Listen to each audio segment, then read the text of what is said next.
Just imagine ফুটবলের ভিতরে chocolate, এটাও কি সম্ভব নাকি এটা magic? But it was really funny for me.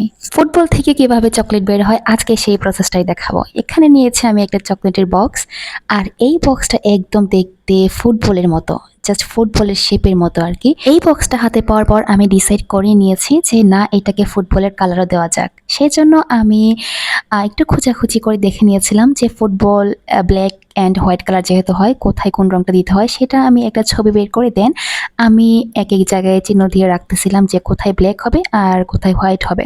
অবশ্যই আমি উপরে ডাবল কোটের জেসু অ্যাপ্লাই করে নিছি, যেহেতু এটার বক্সটা প্লাস্টিকের ছিল তাই কালার করতে আমার একটু টাইম লাগছে। যদি কোনো কাজের আউটপুট ভালো আসে তাহলে সেটা কষ্টও মনে হয় না। যাই হোক, এর উপরে আমি বার্নিশ দিয়ে নিছি যেন কালার নষ্ট না হয়। যখন এটাকে আমি সুপস্তির মতো কোথাও রাখতেছিলাম, এটা যে কেউ প্রথমে দেখে বলে দিবে যে এটা পুরা সত্যিকারের ফুটবল। অ্যান্ড লাস্টলি হাই ফাইভের এই চকলেট আর বক্সের ডিজাইন দুইটাই দারুণ।